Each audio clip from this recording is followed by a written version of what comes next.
Good evening, ladies and gentlemen. Welcome to nearly started with the wrong show there, the Vobes Show. I'm Richard Vobes.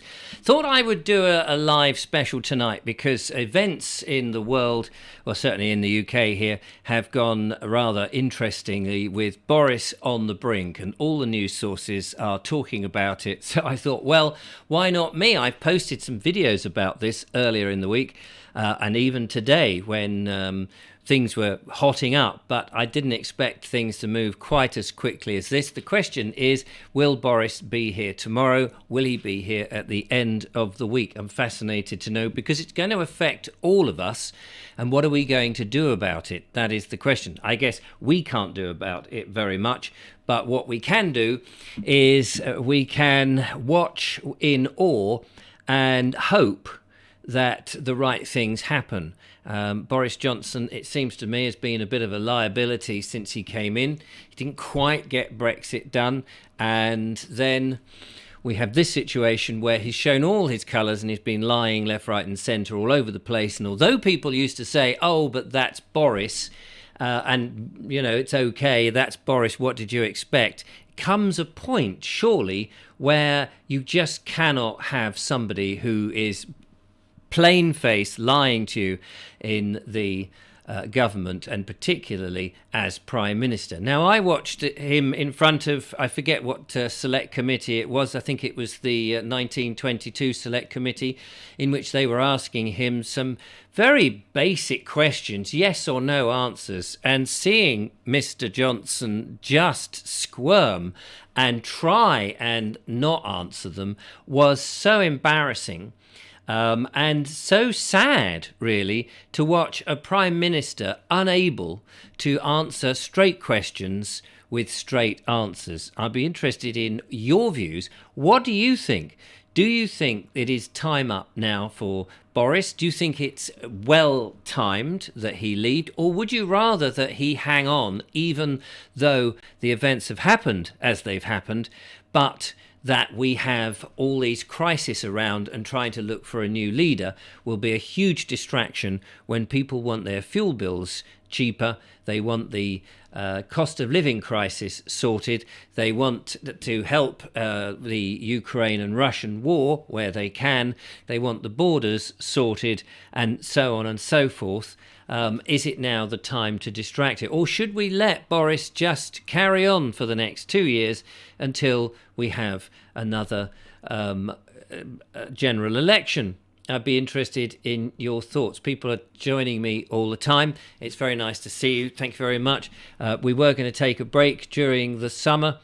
But of course, when things like this happen, I think it's great to reconnect and ask people what they think and get your views on what's going on, because this is important. It is part of our heritage, and this is a historic day. We've never seen, I don't think, listening to the pundits, and I'm no political person in that nth degree, but listening to the pundits, you know, no Prime Minister has clinged on quite as much as Boris is. Is that because he thinks that he can get us through this and all of this is rubbish? Or do you think that he is just that stupid, that he really doesn't have a plan and he is just winging it because he can't lose? I'll be interested in your thoughts. Nice to see Philly SPB says, hi Richard, first time watching you live. Thank you very much, very kind of you. We normally do fun things and all of that, but we're sort of taking a bit of a break during the summer, but we aren't at the moment. Laura Riddle says, yes, he should go. And Stephen Agger says, I think Boris should resign and do us all a favour. Yes, I agree. We don't want to be talking about this. I think there was a point where I started to lose faith. I was one of those who thought actually Boris could be a breath of fresh air in the government. But we have a phone call, actually. But I have been proved wrong. During the COVID pandemic is when I realised that it was a huge mistake. Let's find out who's on the line. Hello, caller. Welcome to the show. Nobody there. Hello? I don't know if I'm tuned in or what. I should be. Hello? Should be able to hear you. But for... Oh, wait a minute. It might be the volume on this phone, because sometimes... Hang on a minute. I've got to try and get the volume. Nope, the volume is up. I can't hear you. You can't hear me. I don't know if you can hear me. Hang on, let me try... Are you still there? Have you gone? You've gone. Okay, fair enough. This is a bit of a cack-handy show. We haven't had the live show up and running for a bit, so you have to tell me. I've had to change some of the settings, so the visuals might be a bit out of sync. So do tell me if I'm a little bit out of sync. That would be good. Linda Kane says, I dislike the man from the beginning. I thought he was an embarrassment. I read that he was known to be an invertebrate liar whilst at Eton. And that may well, of course, be true. And I was just saying that I thought that he may have been somebody who was able to break the mould. I don't know why I thought that. Why did I think? I think because we had Theresa May, which I thought was a dreadful Prime Minister. Mr. Cameron, I just thought he was like a non-entity. He was sort of just a bit of a blob who didn't really have anything, had no charisma whatsoever. And I thought, well, maybe Boris, if he does say if he does mean what he says and believe in the things that he was saying, then maybe it is a good thing. But of course, I learnt my mistakes very much. Julia says, shucks, you could have waited till I got home. Sorry, Julia. Julia's been round and she's brought me Meals on Wheels, which was very nice. Hello, caller. Welcome to the show. Hello, how are you? Oh, hello, Zane. We're talking politics. It's nice to talk to you. Do you know anything about Boris Johnson? Yes. Go on then. Tell us what you think. I think he's a good Prime Minister, and he is a good Prime Minister, and he's doing a good job for the country. Is he? Does it matter that the Prime Minister lies to the country and to his fellow parliamentarians? I can't even say the word. Parliamentary people. The Parliament. Parliamentarians, there's the word. He's meant to tell the truth. Yes, he's meant to, and he's the Prime Minister, but he hasn't. So what do you think? Is that a good thing or a bad thing? A terrible thing. A terrible thing. So he's not really a good Prime Minister then, if he's lying to people. Yeah. Yeah. Okay. Thanks, Zane. Much appreciated on that. Look after yourself. Call in again. Take care. Bye. There we are. That's Zane with his opinion. He's a 15-year-old chap, and clearly not terribly knowledgeable about Boris Johnson. Probably hasn't been around long enough to understand what's going on, and that's not his fault, of course. TurboStream says, so glad I didn't vote for him. Well done. It's always good if you're the one that didn't vote for him. I did, so I feel ashamed and let down. That's the thing. I do feel let down. Hello, caller. Welcome to the show. It's the Oracle. Hello? Get him out. Get him out. Get him out. How are you, the Oracle? He sold us down the river, so he did. Yeah, Richard. he did. Over Brexit, he sold Northern Ireland out. He couldn't wait to get it. He come over to Northern Ireland, the DUP conference. And he turned around and he promised this, he promised that. And he laid for his teeth. Now the English people started to see the man he is. Yes, I think. Another thing, Richard. Yeah. Which is really annoying. I'm not from England, but I still class myself as a British citizen. Yes. And you see over that whole Brexit deal, everyone is laughing at the UK now. Are they? There's Scotland wanting the independence. There's Northern Ireland up in the air. Boris, you get Boris out and bring someone in that's going to bring the union back together and take everyone back again as Great Britain. Good leader. Can you think of somebody who could do it? Well, I actually thought the Chancellor was going to be the next man to step up the plate, but he just resigned. Well, yes, he has, but he could, of course, then, if there was looking for a new person, they would, he'd put his hat in the ring, Richie Sunak, because he's sort of voted trying to say, look, I'm a principled person. I don't believe in this idiot next to me here, who's the Prime Minister currently. So I'm going to resign. Well, look at this thing about him and the money the wife had. Well, yes. Go on. That's what I'm saying. He gassed himself, didn't he? I actually thought through the whole of the coronavirus, that man actually stood up to the plate and actually looked like a leader until it came out about the money him and the wife were hiding. Yes. Well, it's interesting about the furlough scheme because we're all having to pay for it now, and I don't know that was really sold to us at the time. I know I never had any furlough money. Being a self-employed person, I never qualified for any of it, and I was never offered any of it. So it hasn't. Right. I've not had any of the money. But the people who the whole coronavirus problem was thrust on were given the money. it wasn't really sold to us that, we are going to have to pay this back. So don't I just... didn't get nothing either. I'm on the pension. Right, exactly. I didn't get a penny, but I think, as a personally from Northern Ireland, Richard, and we're still part of the United Kingdom, I personally think that man has just turned into a complete embarrassment now. Yes, well, I absolutely. And I mean, just to finish on the COVID thing, I mean, I personally think that the whole of the government were following this one line of science and closing everybody down, which has put us into the financial situation. We didn't need to close everything down and put people at home and then give them tons of money. We didn't need to do that. We might have done it for the first 3 weeks, but we didn't need to do it thereafter. No, to see as you go on as that, right? I understand it's a terrible thing that's happened in the Ukraine, right? I understand that, but there's people now in the UK cannot afford the cost of living because of what's happening in that war. Yes. Hating their homes and putting food on the table. And we're still sending aid over to these countries. Well, we are. We're sending the aid all over the place, and yet we need that for ourselves. We need it. Does there not come a point where charity begins at home? My pension, I get £750 a month. And you want to try and live on that? Yeah, well, tell me about it. I get less than that doing these YouTube channels, but but that's what I'm saying. I know. I mean, I agree, but there's worse off than me, and they need to turn around and do something to help people now. Help our own, and then go out. And actually, need someone to come in and do this now. What would you suggest? What would be if you were in there now? What would you be doing to help? There's nothing you could do to help because the whole lot's destroyed. Could you not reduce some of the bills that people have got to pay, like the fuel bill? The way he's brung everything in, what do you do?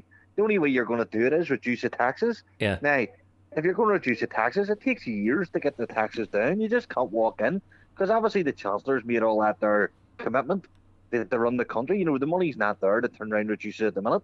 It'll take a while to get it all down again. So you can't reduce the taxes on the fuel, for example. Well, they should be because most of it's tax. Right, yeah, exactly. You think of what is coming through tax. I think it's like, don't quote me, but off the top of my head, I think it's like £1 odds tax on that.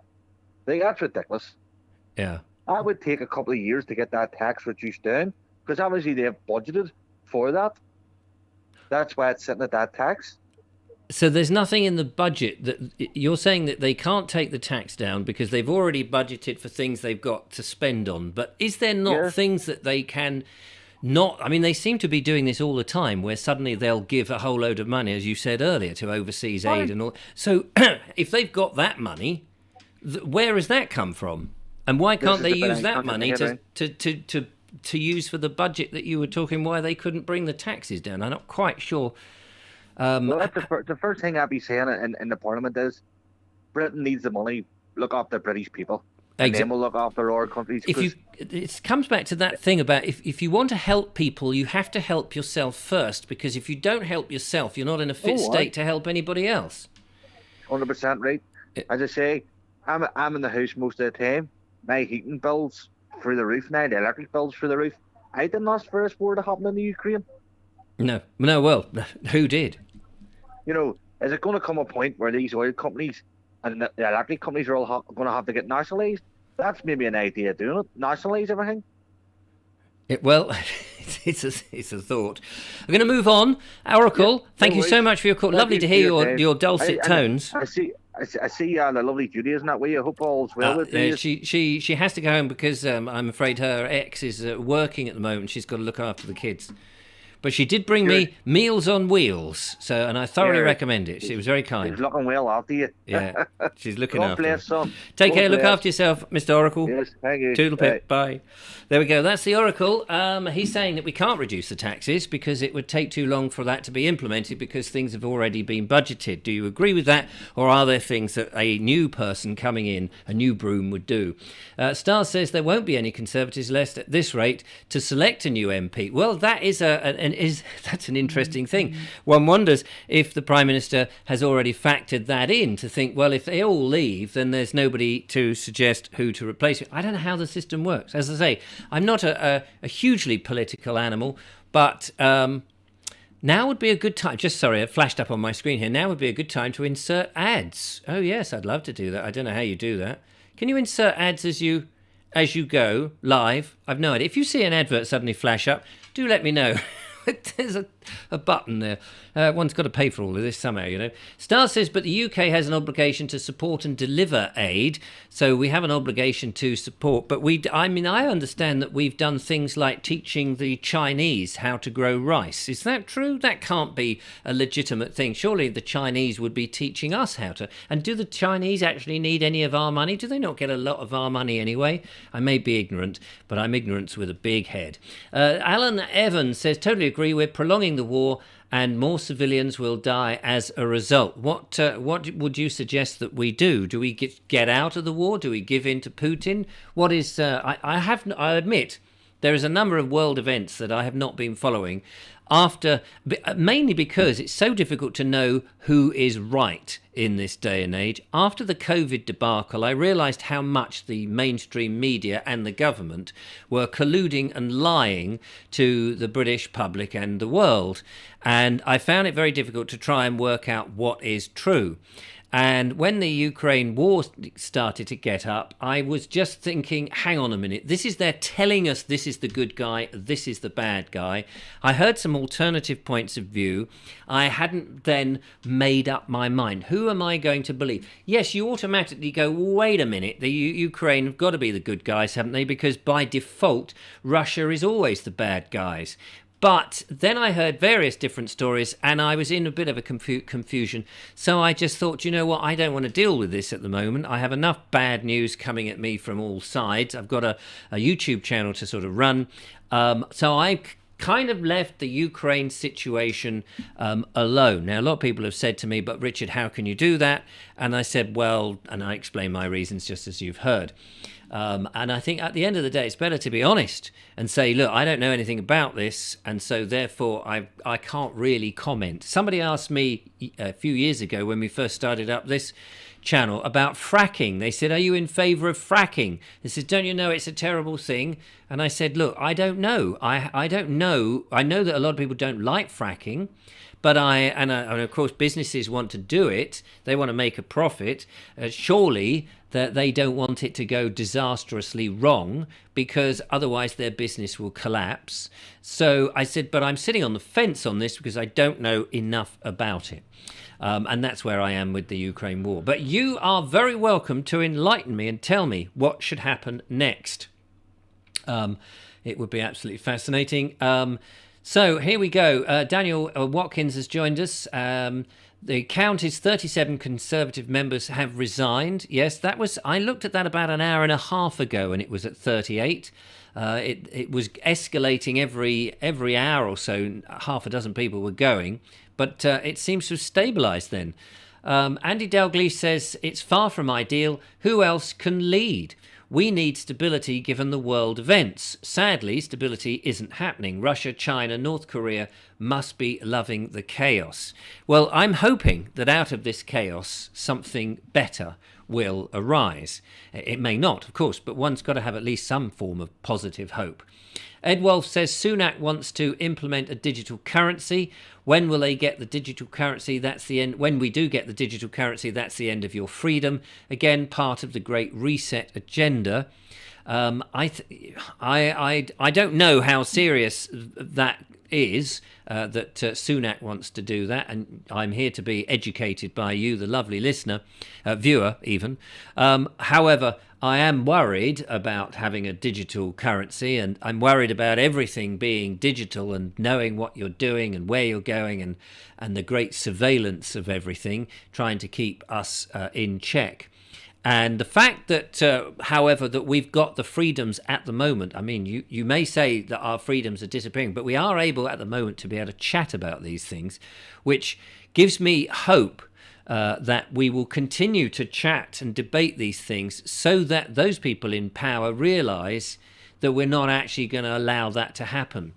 Of course, everything is happening on the back door. After all, we don't get a vote on everything. So that's where things, we didn't vote for the green agenda, for example, to have electric cars thrust down our our necks, throats, eyes, nose, wherever you thrust electric cars. Probably not down your anatomy, but we didn't vote for that. It wasn't in the manifesto, as far as I remember, that we were going to have this green agenda. And a lot of things, a lot of the promises that was in there have disappeared. Well, you're Googling wrong, says Will Allen, and that must surely be only a matter of opinion. How do you know? You don't know what I'm Googling, but how do you know what you're Googling is right, or it just happens to fit with your philosophy? Then, of course, it's right because we all believe it. Ed Lau says, nice finally to catch a live show instead of having to catch up later. Hope all is well. Yes, thank you very much. All well at the moment, although I had a bit of hay fever earlier today. I'm not quite sure. It's because of this very heady sort of weather we've got. No doubt there'll be a thunderstorm coming. Will Allen says the Ukraine is none of our concern. Politicians are using it to steal public funds and launder money.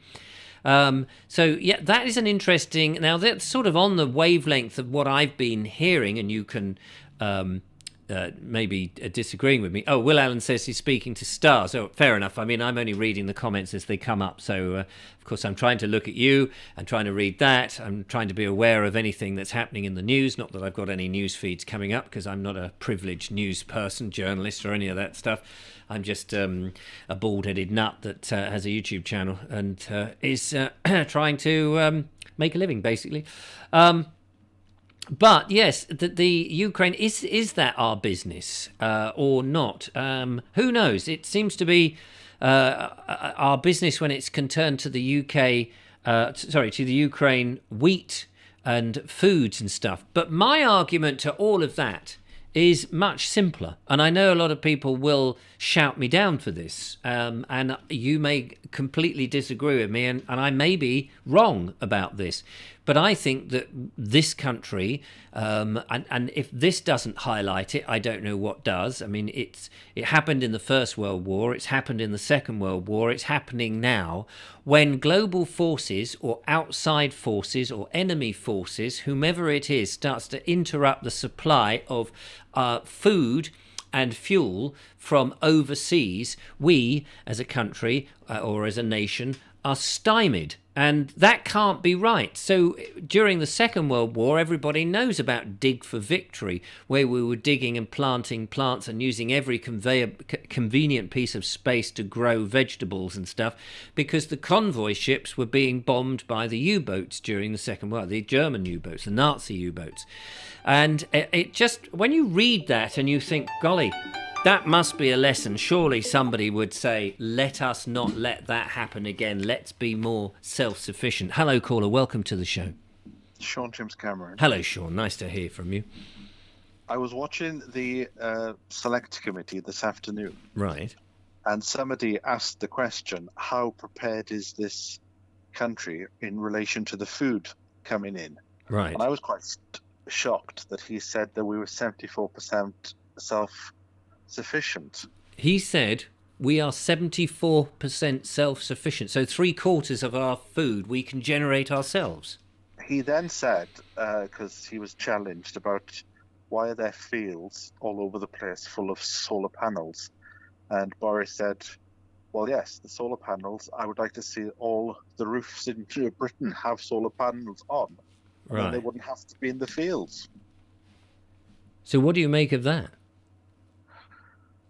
Well, it's a bit too late to be suggesting this now. Surely they should have been forward thinking when the whole thing started, if they really wanted to put them on top of the roofs of people's houses, or at least you could put them on top of factory buildings. Well, exactly, and it seems to me that this is how Boris works. He just seems to say what needs to be said when he is with his back in the corner, backed into a corner, back against the wall, etc., that he suddenly needs to say something which sounds great. But that policy of putting them on everybody's house rather than in the field should have been implemented much earlier on. As soon as he sort of announced there's this Green Deal, he should have been going, right, this is what we're going to do. Well, you've just reminded me that I should really declare that I worked with Boris Johnson for about a year when he was the mayor of London, I used to produce TV shows for British Airways, which passengers watched as they flew into London. A sort of this is some of the stuff you can get up to during your stay, and we filmed with Boris a couple of hours every month for about a year.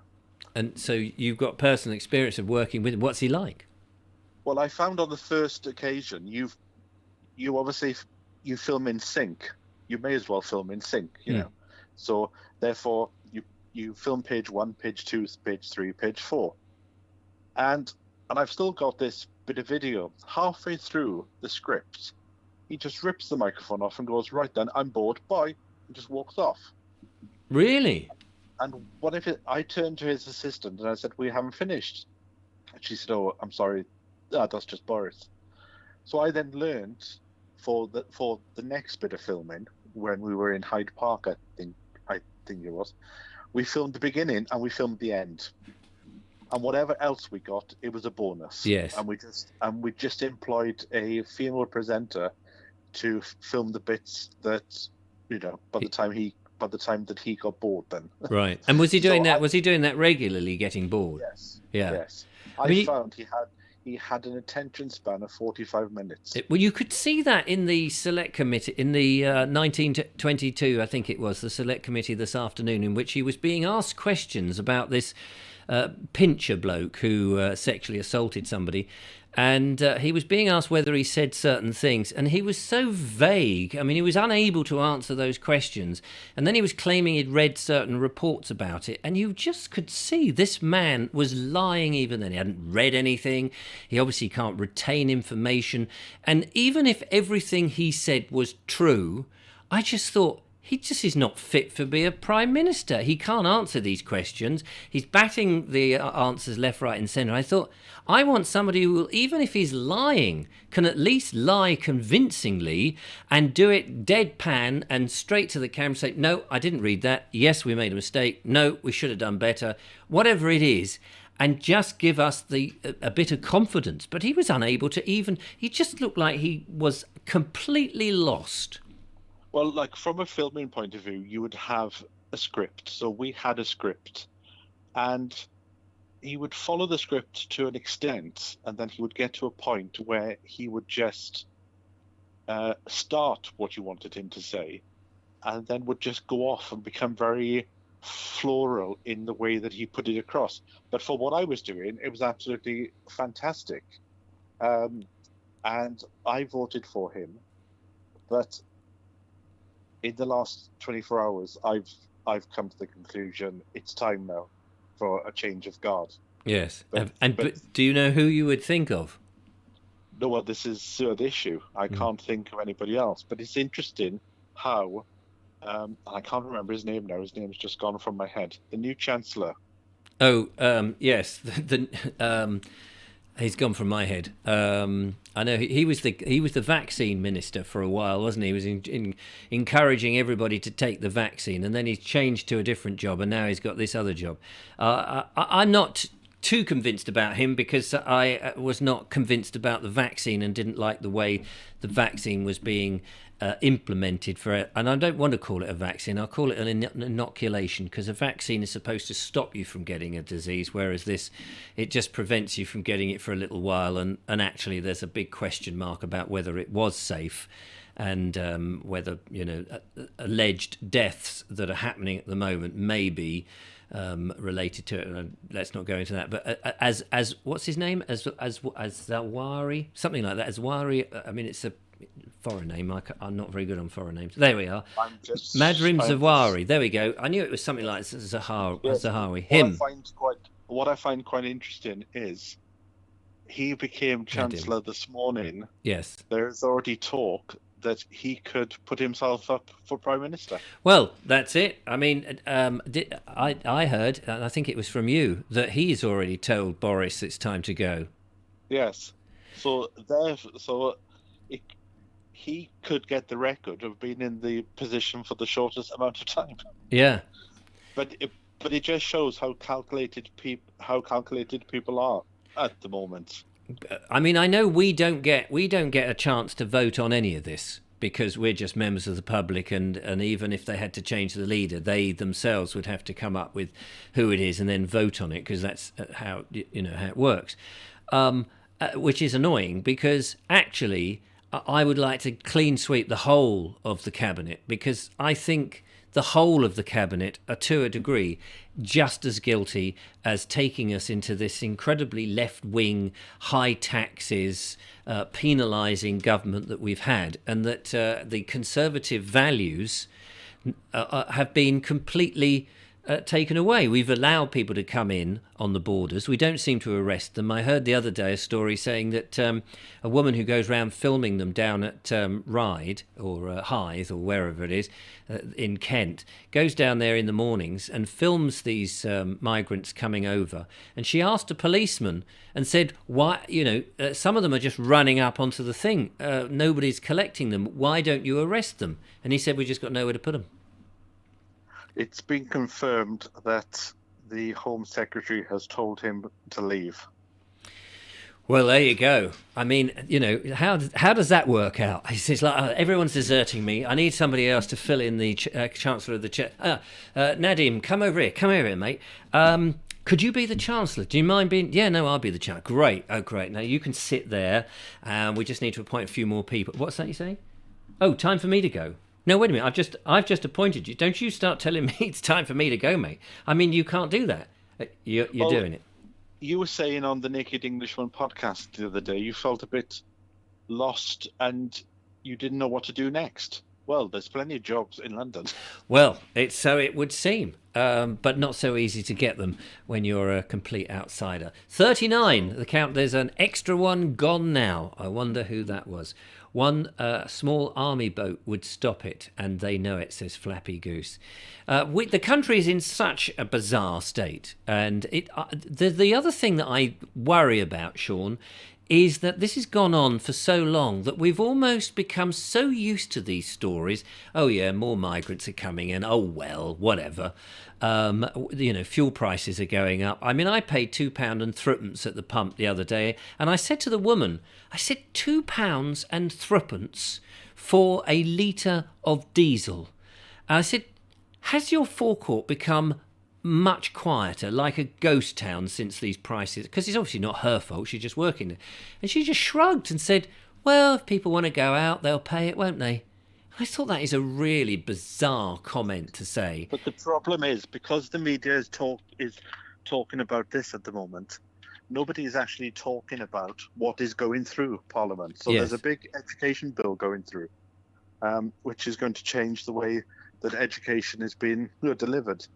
Nobody's... And do we know what that's about? I mean, how is it being changed? Are they getting rid of all the crappy issues that we keep hearing about? The sort of... I'm not sure what the detail is, but I know somebody who was there on Friday and just happened to pick something up and said, "Oh, what's this hefty tome of a pile of paper?" And they said, "Oh, that's the education bill that's going through." And he had a quick little scan, and he said, "This is perfect, what's going on at the moment, because the things that you might get het up about aren't being discussed." Yes. Things are going on in the background which nobody seems interested in. So it's a bit like it's a good day to bury a brand new bill that everybody's going to hate, or we'll just put it through because everybody's talking about parties. Yes. I didn't have an issue with Partygate, because I genuinely thought it was just somebody walked into a room, sang happy birthday, and said, "Oh, there's a drink." But I've had an issue with what's happened over the last 7 days. But it's, I mean, it wasn't just that it was one party. There were party after party after party. And it kept coming out. And it just seemed, hang on a minute. We want somebody of integrity who go, okay, look, we did get this wrong. I'm going to stand down. And maybe if you just said, look, what do you think? Should I stand down because I've done something bad? And people go, no, it's all right, Boris. We'll let you off on this. But he just doesn't. He doesn't do that, does he? He just says, well, it seems to be that the general issue that the MPs are having at the moment is that they asked him a question last Friday. Did he know about this situation? And he said that he didn't. So they got sent out to the newsrooms, and while they were on the news, Number 10 then admits that they did know. Yes. But this is how he operates, isn't it? I mean, he was told, there were parties during the lockdown. He said, I don't think there was. Not as far as I know, there wasn't any parties, as far as I've been told. And then the next minute was, well, okay, there were parties, but I wasn't at them. And then, okay, well, I did appear at a few, and I'm ever so sorry. I do apologise for that. And you just think, come on. And then he was asked whether this member of his government was a sexual predator or whatever he is. And he said, a lot of people tell me a lot of things, and I wouldn't want to give you gossip.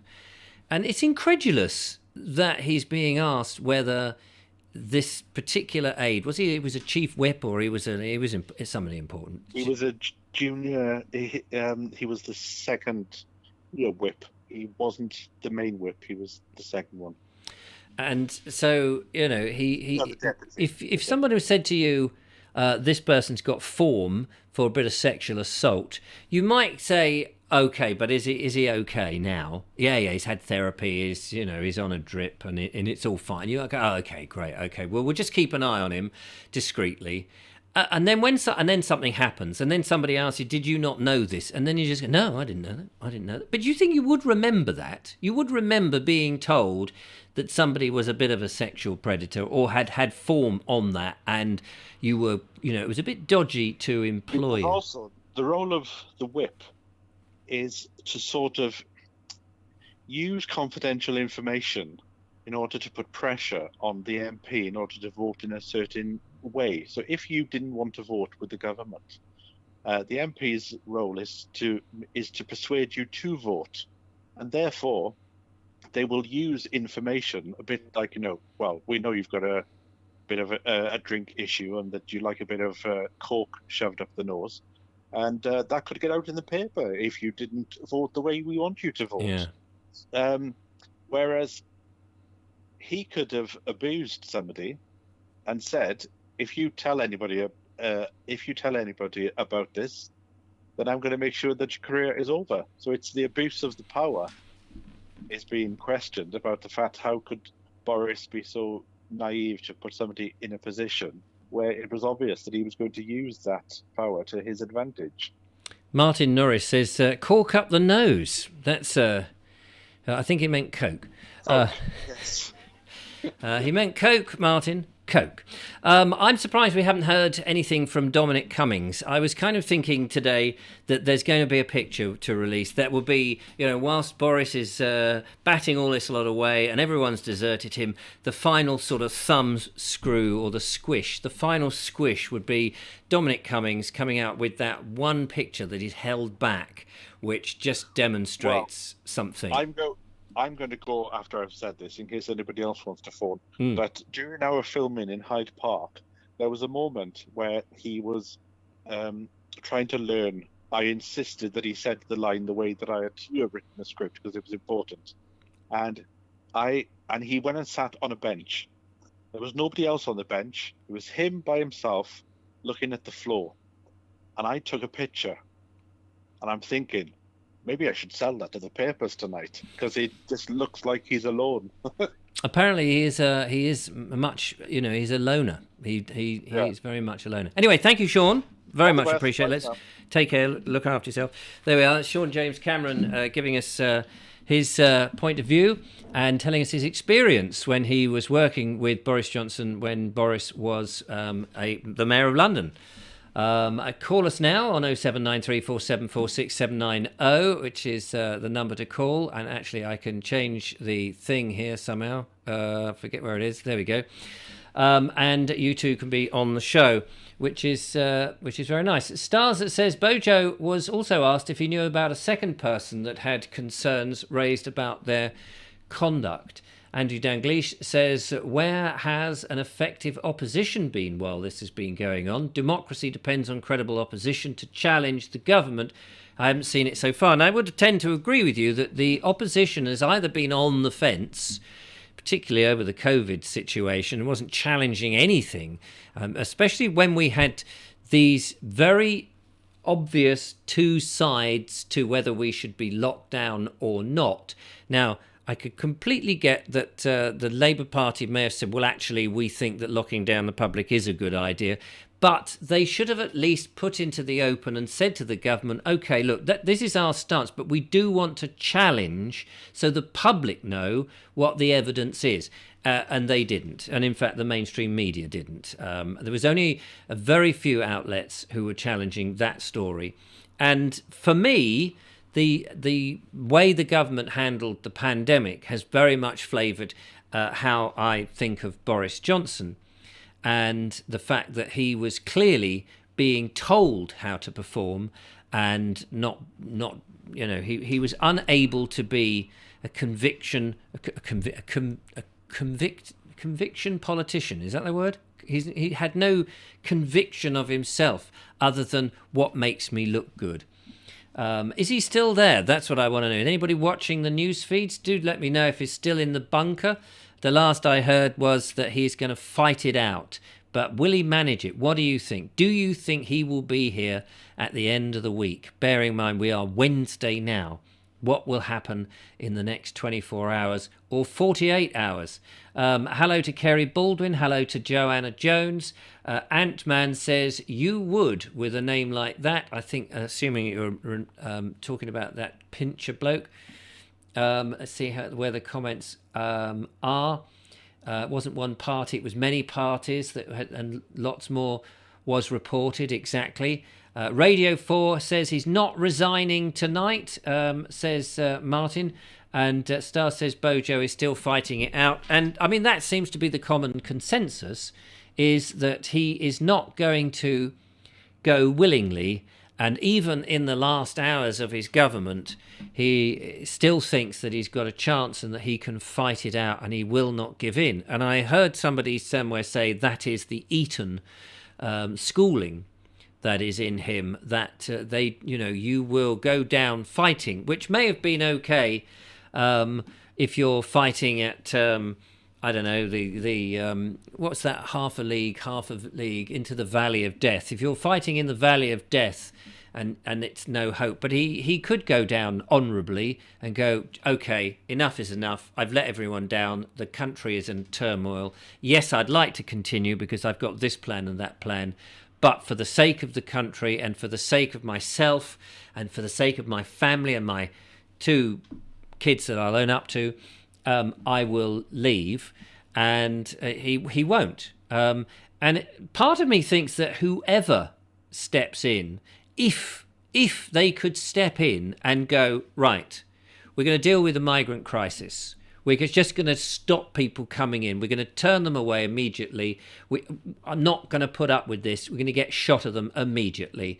And we're stopping anybody in the hotels that we've put up over the last 5 years. We're just going to deport them. We're going to do it. The lawyers can act and do all their stuff whenever they like, but we're just going to get on with it. We're going to stop teaching rubbish to our children. We are actually going to teach good, wholesome stuff. None of this sort of white supremacy nonsense that we're all born with, racism in our DNA. We're not going to get trans people dressing up, or drag queens, strippers and things, talking to children and telling children that's perfectly all right. They can find out that that's perfectly all right down the line, but we're not going to teach them all of that. It's not really the conservative way for a conservative government. We're going to lower the fuel prices by taking off the VAT, or we will, because they're getting more money than they expected to. Because let's remember, the fuel is the price of the fuel plus the tax that goes on the fuel, and then on top of whatever those 2 figures make, you get value-added tax. So all the time the fuel price is going up, the government is earning more money than it ever expected to earn. So they could certainly massage that down immediately, regardless of what the Oracle thinks that, we've got commitments. I think we could still have those commitments, because whatever the price range has gone up from what was about 150, something like that, has gone up now to £2 a litre on average. Take 50p off, and I think you'd still be all right. Thanks to Val Pragnell, £4.49 on the super chat. What a lovely lady you are. Thank you so much, Val. That's very kind of you. Simon says, Ingram says that the trouble is there is no obvious visible alternative to Boris. If somebody replaces him, it's the same government. And that's, yes, I agree. That seems to be what I was saying before, is it would be nice to be able to get rid of them. Because I hold them all guilty for keeping Boris in. The whole thing about, oh, well, who else is going to be as good as Boris? I don't know. But I'm not after a personality. Let's face it, we had John Major for a long time, and you can barely call him a personality. And, of course, there's a lot of reasons why we wouldn't want a John Major figure coming back, because he got us into the blimmin' common market and kept us there. Nigel Sadler says he will not resign. He will have to be moved by authenticated procedure. I heard that one of the procedures to get shot of him was if his constituency were to outvote him. Now, I don't know how long that process takes, but surely they can't be terribly happy with the situation. Surely they, somebody can go around and whip round and say, look, okay, we're gonna vote for him on Tuesday and get shot of him. Is that something that can happen very fast? I don't know how these things operate. Will Allen says, yep, we've got up to $5 a gallon. $4.50 now seems like relief. Yeah, well, this is the thing. I mean, if you knock 50p off our prices, it will only take us back to 150, which when it went to it was about 130, wasn't it? It was about 130, and then it went up to about 152. I remember going down to Plymouth and filling up at one of the supermarkets and filling up the whole thing at 152, thinking, bloody hell, that's expensive. And now filling out at £2 and threepence. Although when I came back, the garage seemed to have knocked £1 off. I'm not quite sure why. Once the 1922 committee have voted members, they will change the rules of the engagement and take a second vote of no confidence. Currently, there can't be a vote for a year after the first vote. And I heard about this. So the 1922 committee can change this rule that has been a rule for ages, that if you get over, is it 32 letters, I forget the number, something like 32 letters of no confidence from the MPs saying, actually, I have no confidence in Boris Johnson as our Prime Minister, then what happens is that they can go to him and say, right, we need a vote, and all the members will vote and see if they actually have the confidence of the party. And I think it's just the party, isn't it? Or is it the whole government? I imagine it's just the party, because obviously the Labour people aren't likely to vote in their favour, or indeed the SNP, or etc. And so, but then if he wins that vote, which he did, because everyone said, well, there's nobody else, so he comfortably won it, thinking that he'd got a mandate. But then they can't have him, they can't do this voting of no confidence for another year. So he knows he's at least safe to make some big changes, and he can swan off to Ukraine and make out that he is a Churchillian leader and all of this, and make him look good on the international stage. So they're all going, but he's a great guy. But the 1922 committee can make up these rules as they like. So if they all vote and say, do you know what, should we just change the rules? Yeah, I think that's a good, because we all basically, he is a liar. We can't have him. He's a liability. Let's get shot of him. So it sounds like they'll change the rules, and then we can have another vote of confidence. But the people who would vote against him have all resigned, haven't they? But they must still be able to vote. They've resigned their jobs. Does that mean they've resigned as MPs, or they just resign onto backbenches?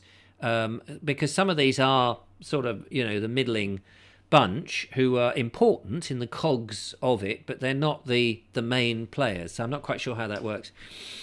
TurboStream says the 1922 committee decided not to change the rules.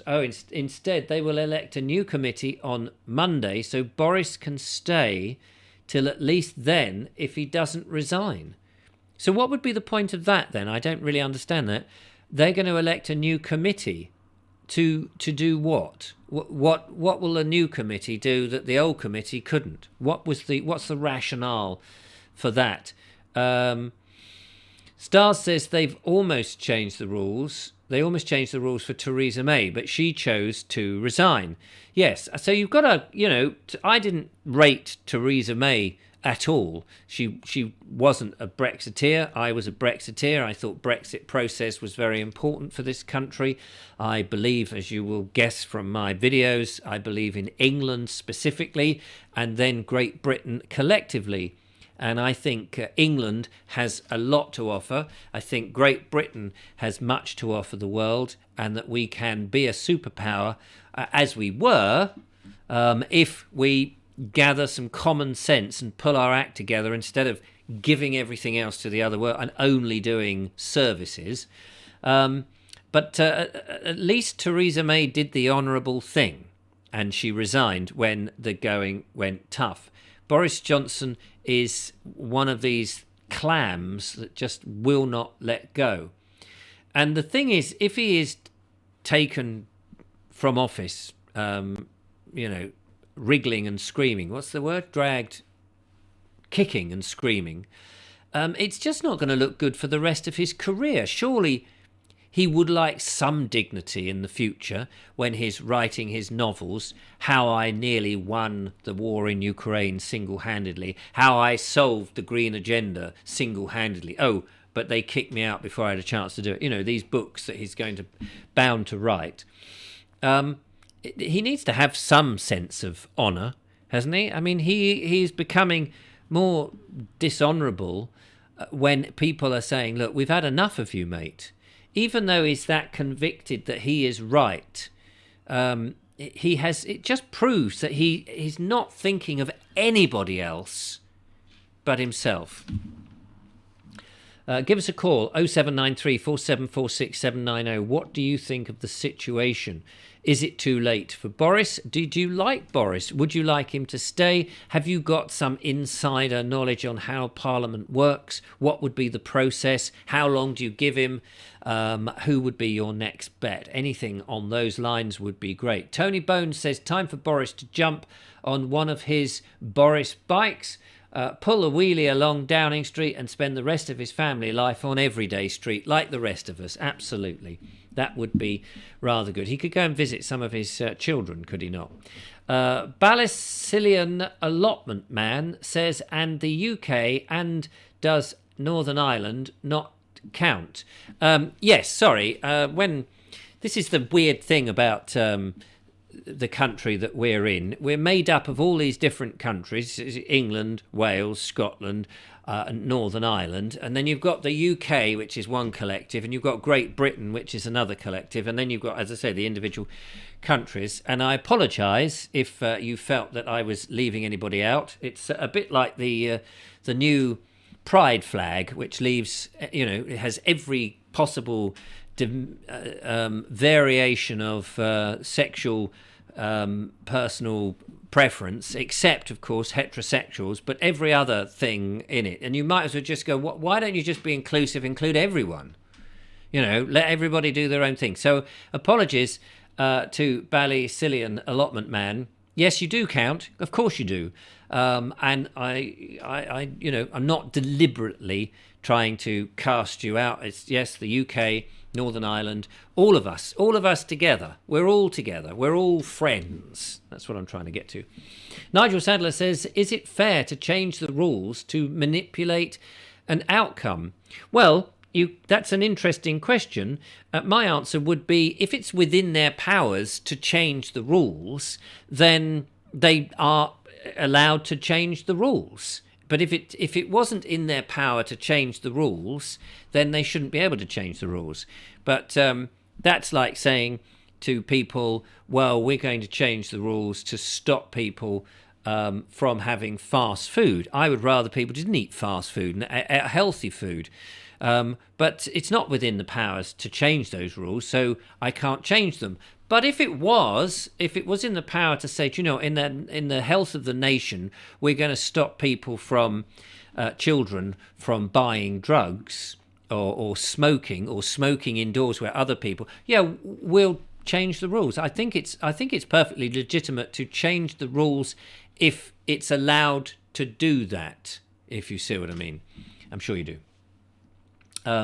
Ballycillian Allotment Man, I hope I've pronounced it right, by the way, says, thanks, Richard. Yes, it is lazy, and I appreciate that us English, particularly, I imagine, the English, are more lazy at being inclusive to everyone. When a lot of English people say Britain or England or whatever, or this country or this nation, most of the time they do actually mean, unless they're specifically talking about one individual country, they do generally mean the whole spectrum of the UK, Northern Ireland, Scotland, Wales, and all the little islands associated with it.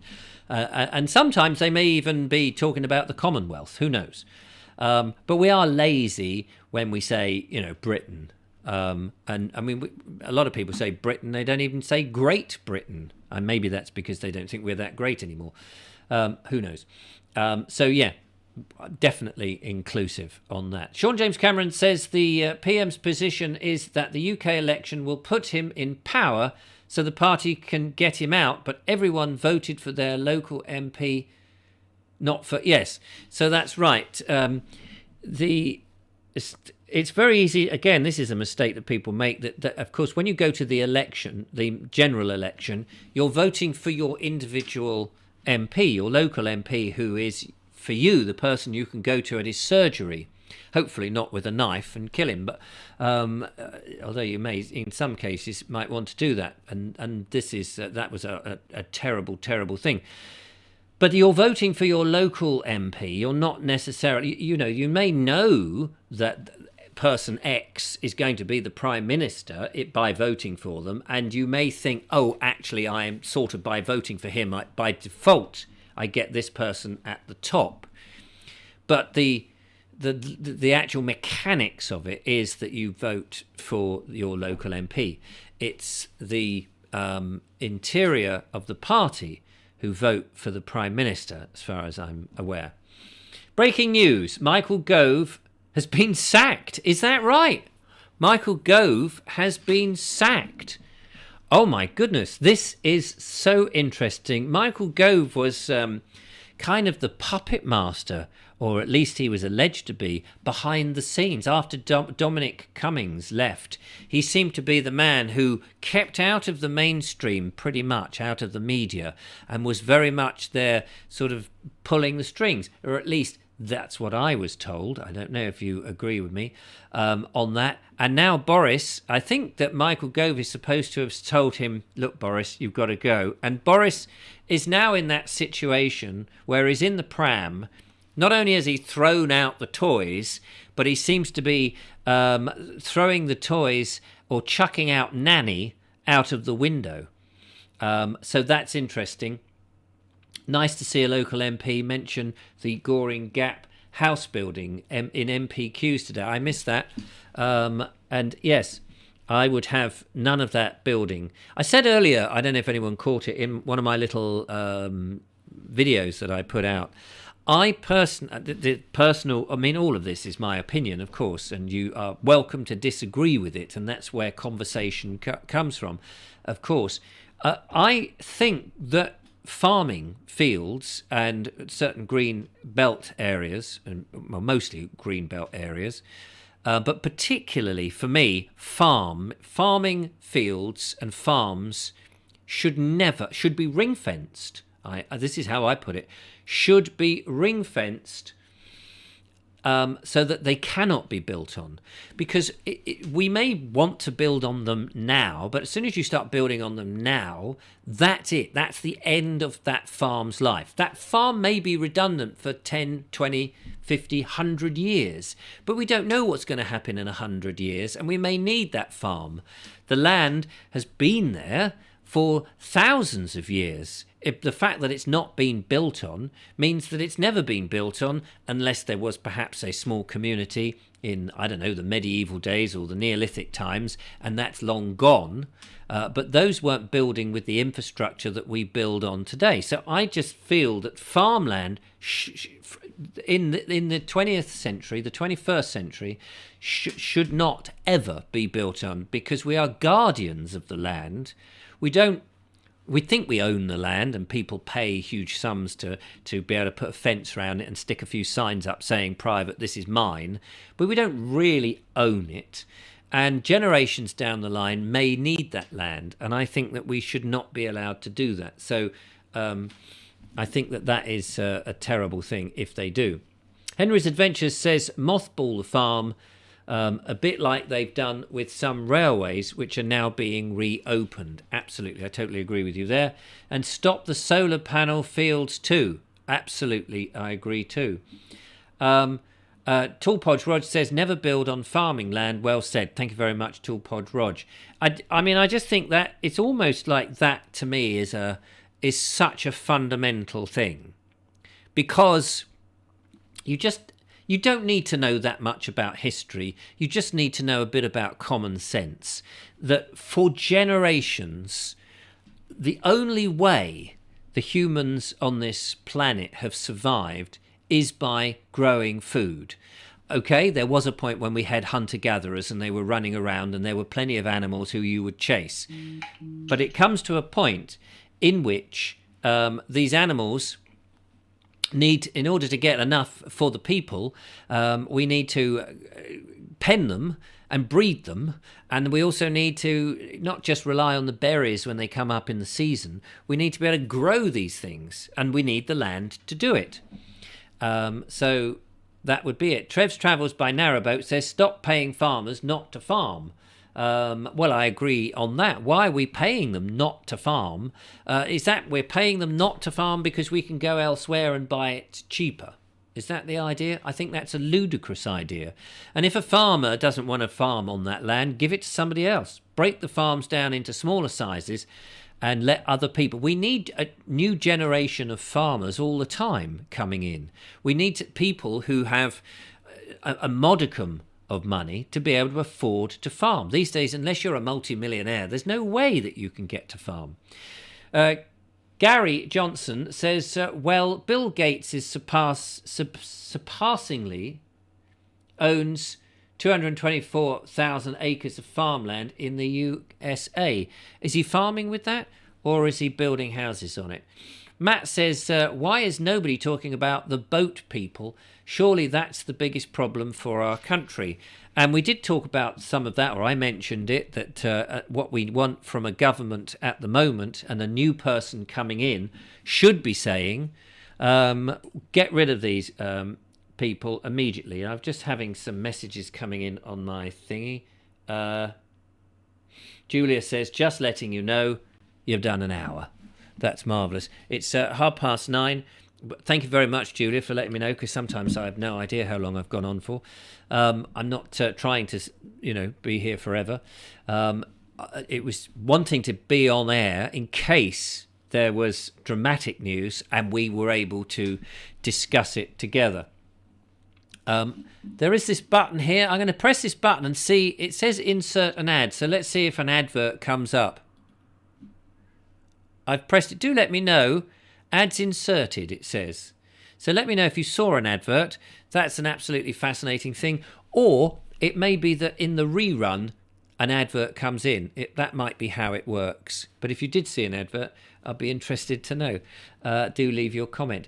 Rachel Gregory says, I worked in an agricultural college. Less and less young people are choosing to come into farming. And do you know, that is so sad.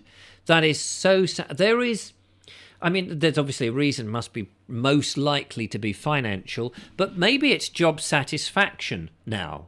I've been reading lots of books on farming in the old days, and one of the recurring themes is, yes, it was hard work. They would get up really early in the morning and have long, hard days. A lot of it was all manual labour, of course. Some of the machines came in, which they were a bit sceptical about.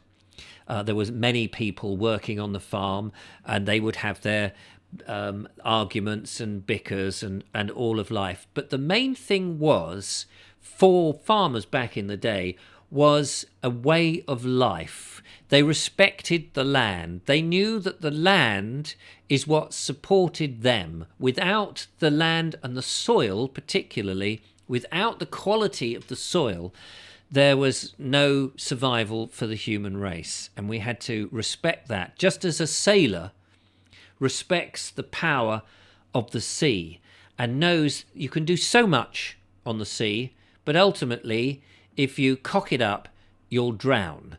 And I'm not sure that the big corporations who now put in the artificial agricultural stuff actually supports or understands the importance of the land and has any respect for it. It seems to me that it is just take. 10-second advert appeared, says Sean. That is absolutely fantastic. Thank you very much. That is a new feature, which means that the Vobes Show might be a viable thing in the future. It might mean that we'll bring it back, even during the summer, because if you can get a little bit of revenue going through it, it just helps, keep the thing going, paying for the electric bill, which, as you can imagine, is particularly huge. Stuart from Guildford says, I went to Warwickshire College too. I should have brought some water up, ladies and gentlemen. I got no water up here, and of course I've got no videos to play in, and I've got nothing to put other than a dead screen that I could do whilst I go and get a glass of water. Alan Evans says the farm labourers were low paid, but usually lived in a tied cottage. Yes, and of course, any time you look back in history, you are looking back to a certain time, and you cannot, and I do acknowledge this, you cannot compare that time with this time and just simply say, well, you couldn't do it now because, they were paid low, and so I'm agreeing with you. Absolutely. Who was that? Who said that? Sorry. Alan.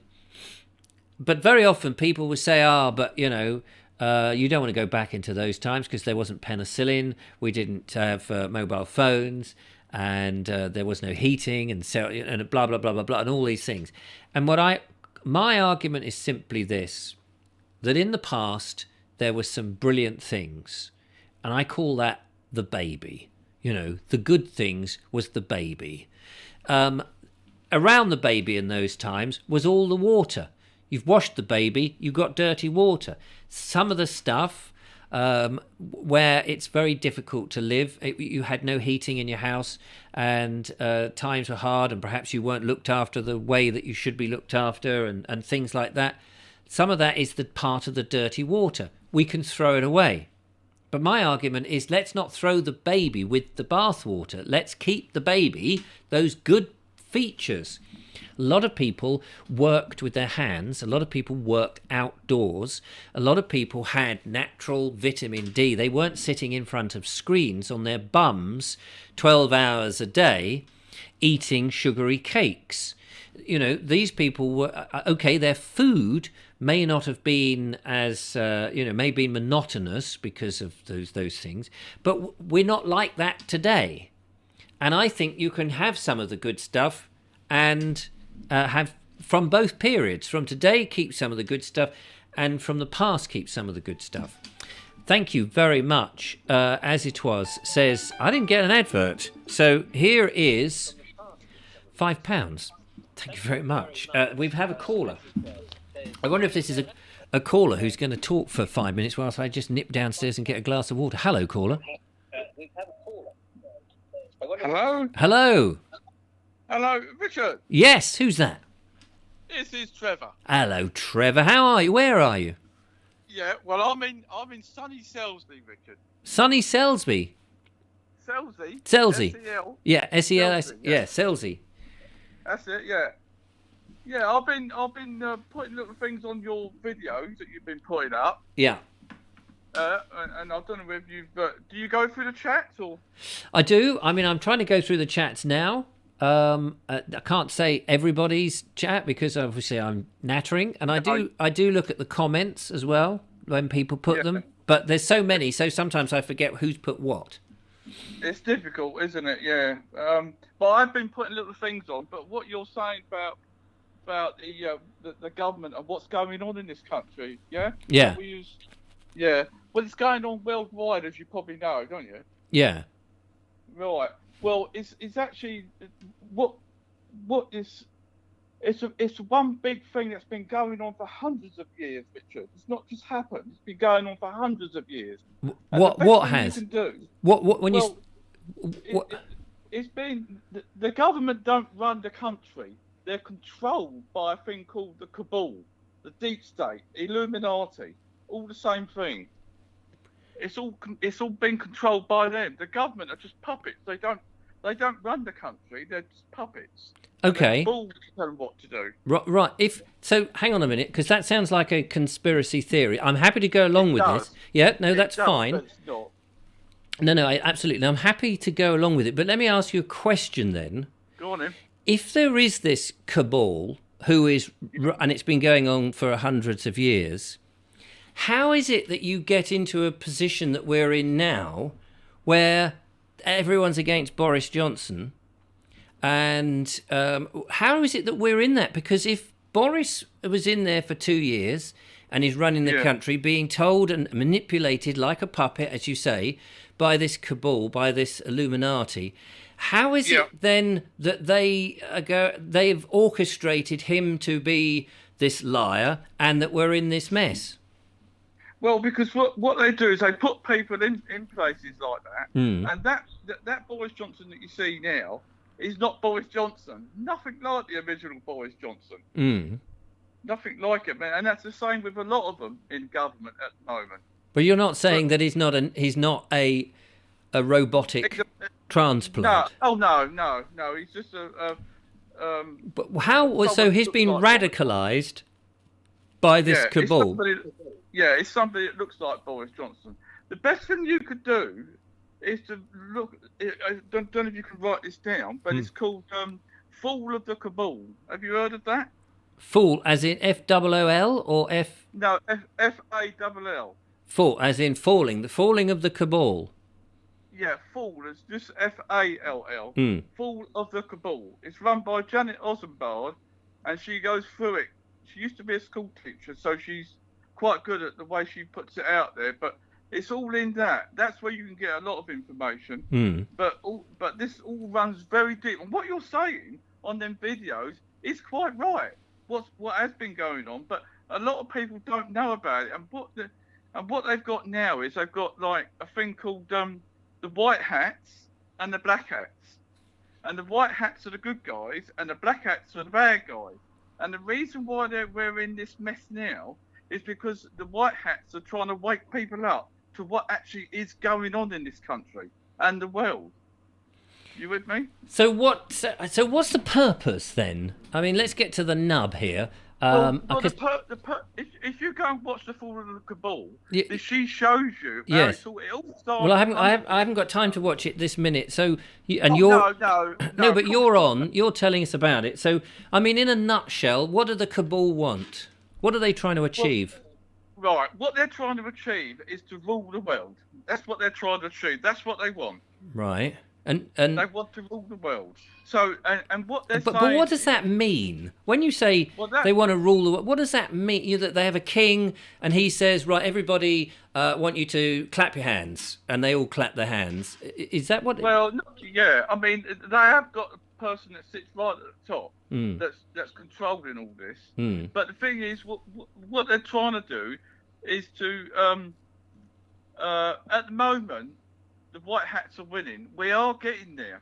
And the reason why you're seeing so much now going on with, like today, you've got quite a few ministers that have gone down. And the reason why you're seeing things like this is because the white hats are winning and the black hats are are falling, and they don't like it because they've been around for so long. And the reason why you've got all the tax on, you've got tax coming out of our ears on. With everything in this country, everything's taxed, and that's the ball that's done it. And the way we're going now, we're going into a thing called QFS, quantitative financial system. We're going into. Yeah.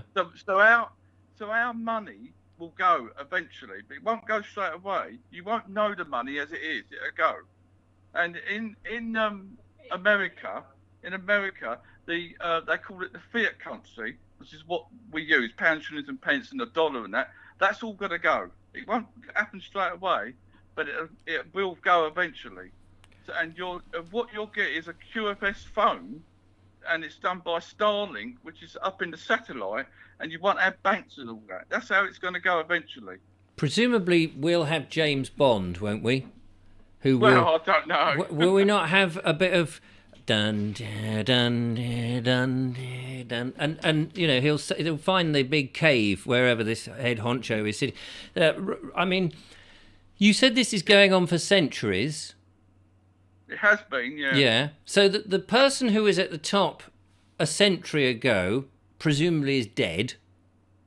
Well, this is the other thing, you see, because what they like is adrenochrome. That's where you get your Google Chrome from, because adrenochrome is what they drink. Right. Right, and what happens is there's been loads and loads of children worldwide go missing.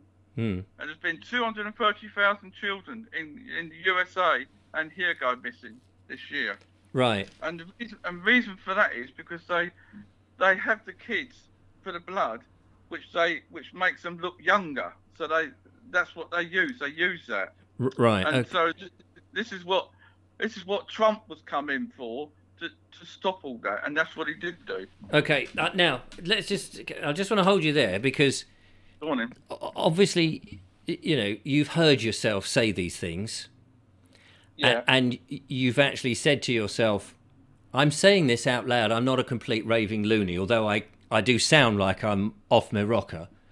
Because that's, to somebody like me who is a little bit mad, it does sound barking what you've said about, children's blood and drinking this and the chrome and all. But however, let's just accept all that is true, because I'm an open-minded person, even though to me that does sound bonkers. If you've got a playground of kids or even adults, and a bunch of them are going, do you know what, we're going to rule this playground. We're going to rule it. People don't... The human nature is that unless they've been asked to be part of the rule, they're going to, some people will go, oh, it's great. I like a bit of law and order. I'll go along with it. Meek and mild people will just go along with it. As long as they've, get their little ration, they have a go at kicking the ball in the net and it's fair and, I get have a go at this and I can have a go at that. And I'll go along with that big bloke over there because he's got a big fist. But there'll be others who go, well, we've not asked for this. That's not right, is it? It's not right. We've not asked for this. The fact that these people, and it's always the people who think they're in charge, that, well, we know best. I just think human observation is that actually these things can never happen. This concept that there's always going to be, because, basically you've said it yourself, that you've got the white hats against the black hats, and it looks like the white hats are winning in this thing. Does that not, even if your whole situation is there, does that not just give you hope that this, even if it could happen, is actually a load of old rubbish, really? That it's never going to, it's never going to happen. Because we're human beings. We don't just bow down and go along with it. Well, yeah, I get what you're saying. When I first started... Are you there? Yeah. I get what you're saying. When I first started looking into this, I did do what you just said. I thought, nah, that can't be right. But when you start looking into it and delve into it really, really deep, there's a load of rabbit holes, and they're into everything, and that's why you got. But drinking children's blood. Come on, how realistic is that? That's adrenochrome that they use. Yeah. What they do is but if you watch that Fall of the Ball, you'll understand what I'm on about. Yeah, but the thing is, all you're saying is watch this piece of indoctrination, and then you'll get it. And I think to myself, no, it's not. No, it's what they're trying to do to people to indoctrinate them. Yeah. But Martin W says Alex Jones was saying this 20 years ago. Yeah, well, that's when it all started. Well, it didn't. It started way before that. But Alex Jones is good. I mean, you can listen to Alex Jones, but he's in America. Is it because they're so barking, this cabal, that actually, if it was a serious cabal that people were actually worried about it, people would probably be a bit more interested and do something. But is it because they're just so wacky that they think, look, if we make out we're drinking blood, if we say we turn into vampires at night and we fly about dumping poo on people when they sleep, if we make out that we're so barking mad, we can do this stuff because no one will believe us. Yeah, but the thing is, this is what they've been doing. You see, that they think, well, it's so outrageous what they've been doing, nobody's going to believe them anyway. No. But people are looking into it, and people are looking to see what they are doing, and it has been proven what they have been doing. Yeah. Well, it's an interesting concept. It did. And I mean, I'm open to some things, but when they're that far bizarre that they are the story of, bad B-rated science fiction, it does make you think, hang on a minute, am I just listening to a load of twaddle, or is this likely to be true? Well, yeah, I mean, I thought that, and if you watch that Forward of the Cabal, it'll give you more insight into what is going on and what is actually happening. Will Allen says drinking blood isn't exactly healthy. I wouldn't have thought it was. You don't know what's in Well, yeah, but the way they do it, it makes them look younger. Does it? Trebs Travels by Narrowboat says it's not blood, it's a drug that's released by children when frightened. They harvest this drug, and it is the most addictive drug ever. This is how they control people. Adrenochrome. It's called adrenochrome. Right. That's why they got the name from. That's why they got the name Chrome from Google. Why? That does, just because it sounds the same. Why would that be? Why they've got the name then? Well, because it sounds the same. Yeah. Why would they do that? I mean, that's like me saying, I'll tell you what, we'll call this drug Firefox. That's the sick people that they are, Richard. That's what they're like. Yeah, but there's no. I mean, but it doesn't prove anything that they've just copied a name. I've got a drug. I'm going to invent a drug that comes out of slugs. If you get a slug and you squish it and you eat that, you get grey hair quicker than you'd ever want. And I'm going to call that Tesco's. Yeah. You could muck around with it like that, but these people don't muck about. And the other thing they do is they always put it out there what they're going to be doing. Yeah, because they're so bonkers, nobody believes. So this is a bit like the other mob, the Schwab mob, who was saying, Schwab? What's his name, Schwab, who says... Oh yeah, Schwab, yeah. Yeah, whatever. Schwab. Is he one of the cabal? Because they're the ones that tell you, that says, you won't own your house, you'll only rent it, and you'll be happy. And you think, well, actually, I bought my house. He's the one. But if they'd have got in... If they'd have got in, if the cabal have got in, and it's not the White Hats that have got in, if the cabal have got in and they were winning, they take your house and everything from you. How did they take your house? Well, they just take it. But how do you mean they just take it? You mean they can't just take it? Well, if they took my house, I'd go to the police and say, "Excuse me, someone's taken it. It was here earlier." The police are all part of it. It's all corrupt, Richard. Yeah. All of it. But how did they get? So how did they get the? I mean, so if I joined the police, I would be going on a minute. Pardon? You wouldn't like it. Well, I wouldn't, and so I would say, "Hang on, this isn't right." So I would tell somebody about it. Yeah, and that's what's gone on in the police. And, right. And there's been a few coppers that have come out, well, quite a few that have come out and said, hold on a minute. Don't you think that most people are sensible? I have a belief in human nature.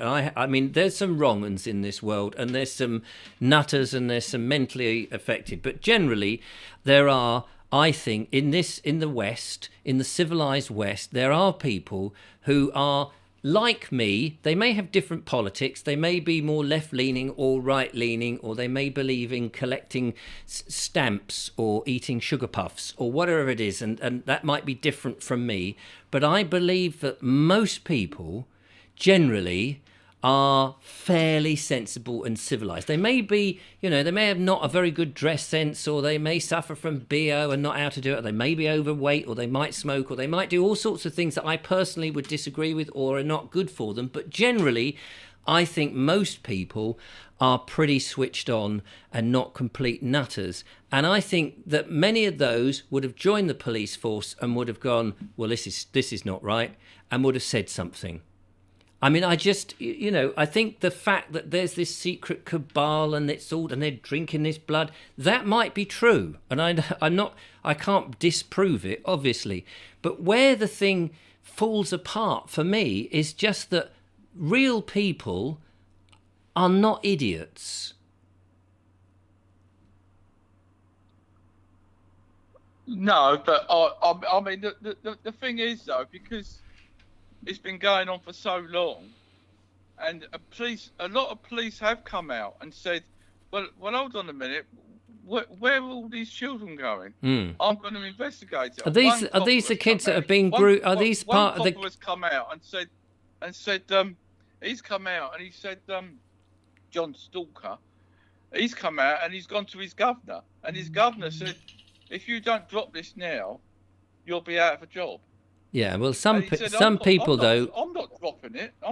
Exactly. But in the end, he was pushed out of the job because it's all corrupt.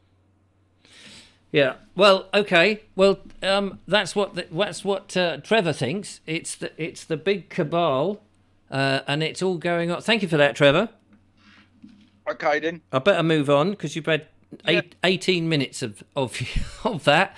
And I don't know what to do with it, really. It's well, you have a look at that video and you'll see what I'm on about. Okay, well, you have a look at some of my videos, and that would be good. Well, I do. Oh, you do? Yeah, you do. Yes, thank you very much. What a lovely man. I do. Of course. Well, that's why I saw you going with your videos that you're doing. You're a nice man. I like you. Thank you for watching my videos. a very nice man. Yes, I'll join your cabal immediately. Look after yourself. It's not my cabal. No, I realise that. Take care. All right, bye. There we are. It's nice to talk to people who have a different view from yourself. You may think that it's wacky and out there, but I always think it's interesting to listen to what other people have got to say. Whether you believe it or not, it's worth listening to, because you never know. There might be, even if the whole thing is a whole load of nonsense, there might be an element of truth somewhere in there that is worth having. They may not, might be completely made up, but it gave me 18 minutes of content, and I'm very thankful. It took us off the subject of Boris Johnson for a moment or two, so there we go. And Star says, gotta love a difference of opinion, absolutely. And the great thing is that on a show like this, I do try to be inclusive and not just shut down conversation. There's plenty of people who would say, do you know what? I disagree with you, and therefore, and because of that, you're an idiot. And I'm not saying that Trevor's an idiot or is naive or any of those things. I'm more than happy to listen to it. There was a lot there that I was testing my credibility. I completely agree with that. But you never know, do you? Because one of these days, one of these things that tests your credibility might actually be the truth. Gary Johnson says, what David Icke has said for over 20 years is coming true. YouTube was afraid of him, and that's why they deleted his channel. I don't know. Stars says the count of resignations is 42. Life, the universe, and everything comes out at 42, according to The Hitchhiker's Guide to the Galaxy by Douglas Adams, who sadly died far too young. And that's where surely Boris Johnson must realise that who were they? Who was the ones that they were coming down to demolish the Earth? Who were they? Dear, I'm beginning to the Hitchhiker's Guide. I listened to the first episode of Hitchhiker's Guide to the Galaxy when it was broadcast on BBC Radio 4 in 1978. I recorded it thinking it was a programme in which I could get some very interesting sound effects from. And then I heard those immortal word... Oh, Vogons it was. Yes, thank you very much, Dave. The Vogons, those immortal words... what was the immortal? The immortal words was, "Yes, Mr. Dent." Are you telling me? Can you take it as read that I'm lying here while I nip down to the pub? Well, of course, Mr. Dent. Yeah, they were. That was the first time. I mean, I've heard it many, many times. Of course, such a brilliant thing. Who's going to be the final caller on 07934746790? We will finish at 10 o'clock this evening because that's when I go to bed. Simon Ingram says some say Jeremy Hunt could replace Boris. He's been posting on TikTok recently. Has he? Has he been one of those that dresses up as a nurse? And because he used to be a health secretary, isn't he? And rushes around with a mask on doing dances during COVID. That's about what I understand TikTok is. I never really got into TikTok. I never quite know what that is, other than it's a service in which you go vertical instead of horizontal, which being somebody who deals in film, I'd much rather go that way. Stars says, I hope everyone has their towel. Yes, if you haven't got your towel, be careful. Otherwise, you might get picked up by Zaphod Beeblebrox, and then you will be in trouble. A man with two heads, as opposed to two brain cells, as we have with Boris. Martin W. says, politics is pointless now. Well, I guess if everyone is disappearing, there is only all that will be left will be the supporters of Boris, and if we've all thought that Boris must go, then the government is in a very sorrowful state, presumably. Lord Frost would be the best choice, says Susie Davis. And I've heard that, yes, I think that he may well be. He seemed a very principled person, and he believed in Brexit. How much damage do you think this bulldozer will suffer if it runs over you? None at all, Mr. Dent. How much damage do you think this bulldozer will suffer if it runs over you? None at all. Yes, they were all good fun. Thank you very much to Nigel Sadler. We both enjoy The Hitchhiker's Guide to the Galaxy with the book by Peter. I couldn't get into the more modern versions when it was read. Who was it who read the other versions? It was that comedian bloke who I'm not so keen on, who did QI, wasn't it? Peter Jones, the voice of the book in the original series, was a legend. I have to just put that down. Peter Jones as the book. I mean, you think space is big. What is it that you think? Space is big. Space is really big. Something like that. I can't remember how that goes. Oh, no, and you may no, that's right. You may think it's a long way to the post office, but that's nothing to space. Space is big. Space is really big. Some of it's coming back to me now, quoting The Hitchhiker's Guide to the Galaxy. 42. So there we go. Mickey Baines says, Sean James Cameron, what's he really like? Flappy Goose says, I wish I lived in a world where that caller was completely wrong, but he's half right on a lot. Oh dear. And what else have we got during that caller? We've got Martin says, I used to think like you, Richard, until I started to research about the globalists. It's just, I kind of do understand that there is this conspiracy theory about that, the leaders are being run by puppets. And the blood of children, and it makes them young, and all of this. Young at heart, and all of that.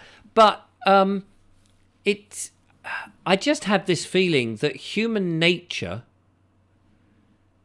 I guess because I've read a bit of history, and I wouldn't say I've read a lot of history, but, you think about ancient history and Neolithic peoples and farmers and the Saxons and the Normans and things like that. Human nature is the thing that conquers the majority of human nature, not a small secret society of Kabbalists. I just don't see that as being credible. That's the thing. Linda Kane says, let's get back to Bojo. Yes. Is he still clinging in there? Is he still there? That's what I want to know. Maybe Boris was swapped over when he went into hospital for COVID. Yes. Rachel Gregory says, I'm going feral. Absolutely. Well, this is what we all should do. Go feral. And I do think that the way the world is going is not a very helpful thing. whether it's orchestrated or not. I think there are people who are looking a bit like me, but perhaps not as extreme as me, looking back and going, do you know what, the simple way of life of growing your own veg, of being satisfied with stuff that you create with your hands, of small communities, of friends, of farmers around you, and the produce that you can go and have a look at and go, that cabbage actually is all right, isn't it? Of not mass-produced stuff. I think there are people who are looking at that who think, wait a minute, we're being told what to think. We're being told how to think. We're being told this is better than that. And if you buy this, buy two, get one free. Never mind that the first one you've got has got a whole load of actual poisons and things that aren't really good for you or contains no nutrients or anything. But you can get that really cheap. And not only that can you have this vapid stuff or vacant, whatever it is, but you can have another one of it. I think that on the whole, of course, there's always going to be sheep, but I think there are, and there will be people who will question stuff. And for me, the positive side of all of this is simply that we have this. You know, we keep getting told we have no free speech and that they're controlling how we think and all of that. And yet, here am I talking to you and challenging some thoughts and saying, actually, maybe there was some good stuff in the back. I think what we should be doing is just challenging each other on what we think, how we think. We don't have to agree. We can disagree. I think it's healthy to disagree, but still be friends. And that's very much a thing I think a lot of people do share. A lot of people don't because they want to shut the conversation down, either because they are part of the cabal or that they've been indoctrinated. But I think having bringing people on like Trevor and saying, well, let's just listen to that. Does it sound credible? Is it possible? Do we think? And it's, it's that thing of what was the bloke from I can't remember the name of the organisation now. It's so long ago. On Question Time, what was his name? The bloke from the bigoted, racist group. I can't even remember. You know who I'm talking. Griffin. What's his name? Griffin went on Question Time, and he just exposed himself instead of not having people on so they can keep quiet. Nick Griffin, that was his name. You want them on. So you want to listen to them because you can see how shallow the arguments are. Hello, caller. Welcome to the show. Hello there. Hello. Hello. Hello. If you're listening... Yes, I am here. You need to turn the stream off and just listen to your phone. I've turned my stream off. Ah, there you go. Well done. Who's that? It's David Vad. David Vad. How the devil are you? Oh, I'm fine. How are you? Very well, thank you. It's lovely to hear you. I thought I'd jump into the end. Yes, please do. To see what was happening. Yeah, because have you been asleep? No. No. Thing is, I don't get the bell icon things don't work. Oh, do they not? Have you just found the stream? Yes, I've been watching for a while, and you know where things go. Yeah. So when you ring up and say, I wanted to find out what's going on, you know what's going on. Of course I do. Yeah. So you're just pulling my plonker, aren't you? I beg your pardon. I said, ow, get off it. Leave it alone. A man's plonker is his own prerogative. No, hang on, missus, yeah.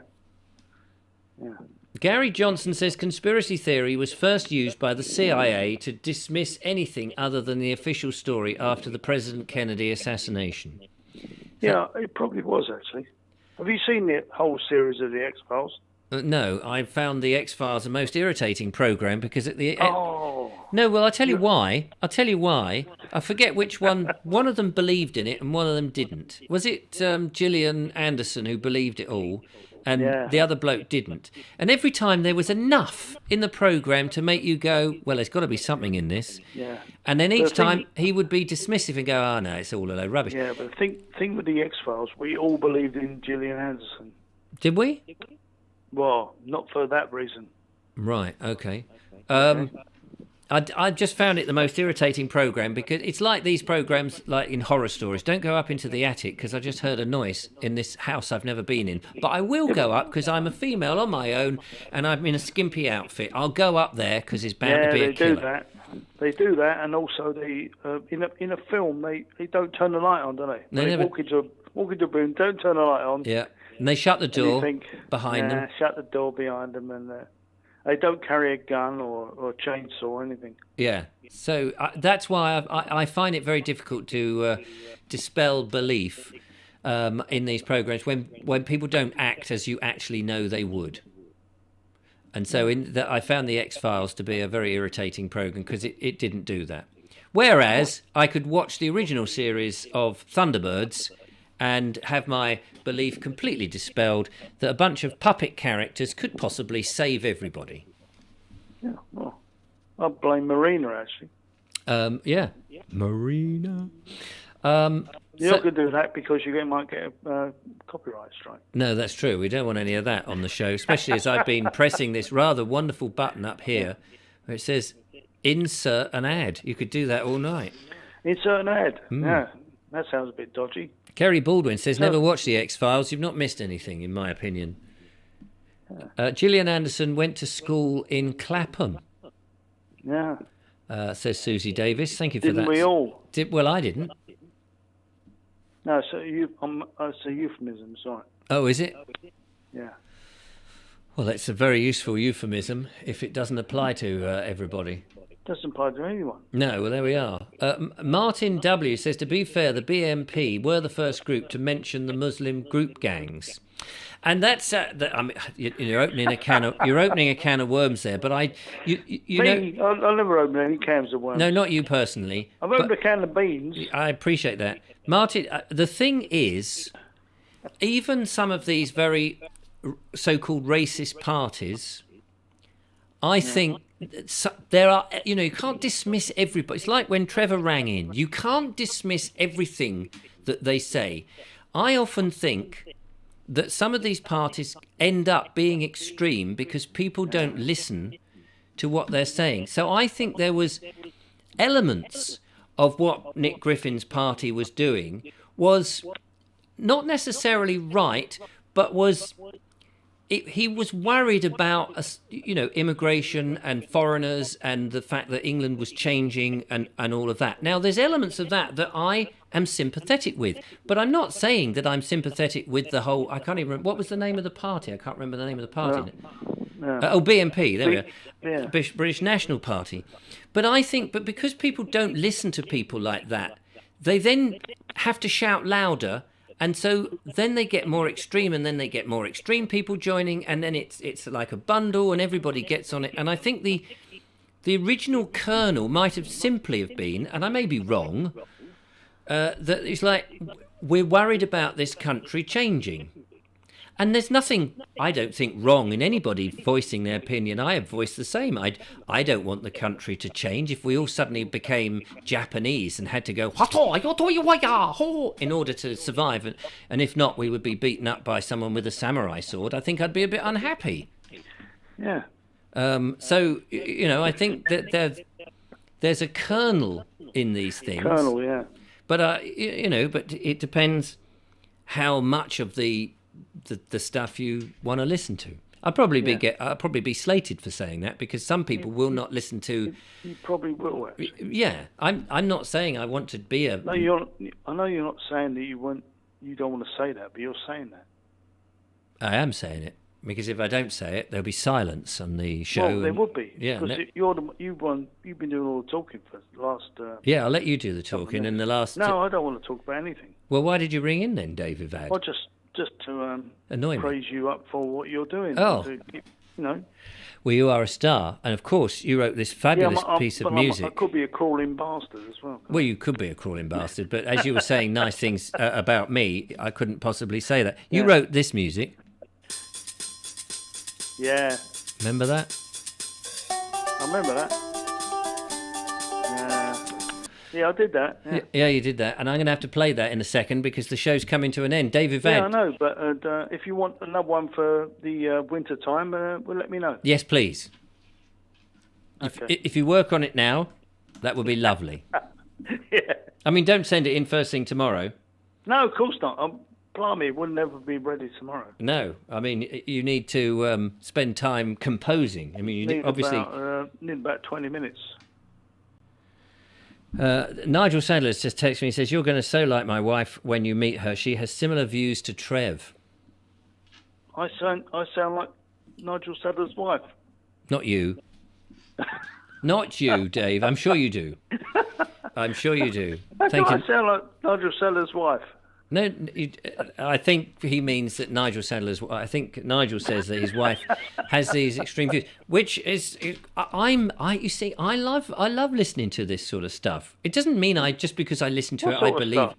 Well, the stuff that we've been talking about tonight. Oh, okay, all right. Okay. Anyway, you take care and all the best to Julia. Yeah, you look after yourself and have a great time. Yeah. Cheers, mate. Take care. All the best. Thanks for calling in. Good night. Bye. Bye.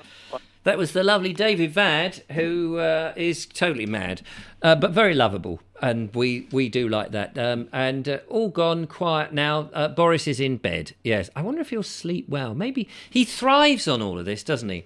Well, he didn't leave. Obviously, he's not going to leave because the wallpaper. How will they get... They'll have to steam the wallpaper off. Very expensive wallpaper, I believe. They'll have to steam that off number 10's walls before they could possibly leave. So I imagine that actually you think they're in bed, but secretly Carrie is up there with the steamer going, Boris, come on, we'll get this off and we'll go out in the dead of night with a whole load of rolls of that. And you'll see tomorrow morning on eBay, you'll be able to buy these gold, whatever they were, rolls of things. Trev's Travels by Narrowboat says... Nigel Sandler's wife is smart. She's very smart, actually. She's one of the people who put me on to not eating bread. So she's got to be fairly okay, which is fine with me. Right. Sarah Hill says, just tuned back in and got an advert. Sorry about that. There's a button they've put in. I've been enjoying pressing it. I'll let you know if I make any money. Martin W. says, I love conspiracy theories. Which is very nice. And Flappy Goose says, oh, that's a very nice comment. He says, thanks, Richard. You handle calls much better than anyone in LBC. Well, I think you've got to listen to people, haven't you? They've taken the time to ring in. And I'm not anybody famous or anything. I'm not a star or anything like that. Give it one more press, says Sean James Cameron. I will just as we go. I'll press it so everyone can disappear before the advert comes in, so you don't have to watch it. But anybody, if you want to watch it, it's up to you. Boris the Snowman likes sausages and peeing on people's hedges, says Jamie Boy. The thing is, do you remember, just before I go, we know what a funny old character Boris was, don't we? I mean, for many, many reasons. And the main reason I always thought, he's a funny one. I mean, I'm a bit odd. The main reason was he was being interviewed once and somebody said, what are your pastimes? And he's talked about pallets and making buses out of old pallets, which clearly was a lie. I mean, it was so obviously not what the Mayor of London would have done in his spare time, get old pallets and all of that. Clearly that it wasn't true, but he said it, and you could see he was just making it up. And I just thought, well, in a way, good on you. You know, if people will... I mean, there is a part of me... thank you, Kerry Baldwin. That's £2.49. Very much appreciated. There is a part of me that thinks, about Boris Johnson. The legitimate side of me thinks he's not fit to be Prime Minister, and I've sort of voiced that. But there is a part of me that says, blimey, if you can go in front of Parliament and just lie so boldly, if you can, get away with so much, and just imagine these things don't worry him. There is a part of me that does admire that that amazing self-confidence, because there's a part of me that would love to have that amazing. I could not do those things and go, do you know what? I've purposely lied. I've made this up. How am I going to get away with it? there is part of me that would, not that I want to lie or deceive people in any way, but to have confidence in myself to that nth degree, so that no matter what happens, I still think that I'm a reasonable human being, which clearly he does. I think there is, like with the Cabal thing, there might be a kernel of something in there that's true. Like with the Nick Griffin thing, there might be in there a kernel of something which started off okay. And I think there might be something in Boris Johnson that started off... I don't think that that there is a person where there isn't something that is okay with them. I mean, apparently Hitler did drawing, but that doesn't make him good necessarily. I don't know how good his drawings were. But there was an element of a time where presumably he was sitting down looking at, I think it was landscapes and things, like, correct me if I'm wrong, where his mind wasn't on being a complete nutter bastard, but it was actually on drawing things. So and that's not me excusing him by any means. I'll probably get someone axing me now for that, going, oh, you support Hitler. Of course I don't.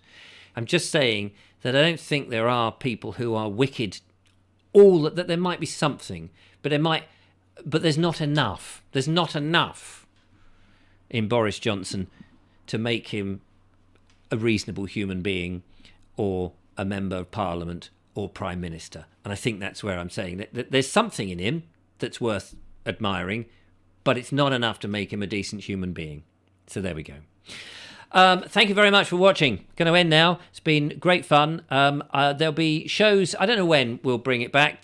We're trying to get the Bald Explorer off the ground to do things, and I've had a bit of a wobble with that this week, but I think Julia and I have Julia has been an absolute star and has nursed me back where I've wobbled, and I don't have the confidence of Boris Johnson in my ability to do anything sometimes, and she's been absolutely brilliant of keeping me from falling off the tightrope. And of course my lovely viewers and you for watching have been absolutely fantastic. Thank you so much for tuning in and supporting somebody who doesn't really know anything about anything. Perhaps I might be able to focus a camera, that's about it, although this might not be very well focused. Thank you for joining me. Look after yourselves. The Vobes Show will be back. I will try and I want to do some entertainment things in the show, and I want to involve Julia a bit more. But we're on this planet trying to work out what it's all about, and I'm sure if we get it all wrong, we can be forgiven for that, as we all should be able to forgive everybody else. Have a great night, says Penny Tyndall. Took the words out of my face. And Joanna Jones says, great show. Thank you very much, Flappy Goose. I hope you've enjoyed it. Do come again. Martin W. says, Nick Griffin moved to Hungary. And Simon Marsh says, Boris has always been the same. I had first-hand experience of that when he was a London mayor. He never cared about the ordinary man on the street, never has. And so that probably is incredibly true. It's been very entertaining, Richard. I'm very pleased. Look after yourselves, take care, and enjoy yourselves. I will be back again, hopefully soon. But until then, ta-ta and good night. Good night.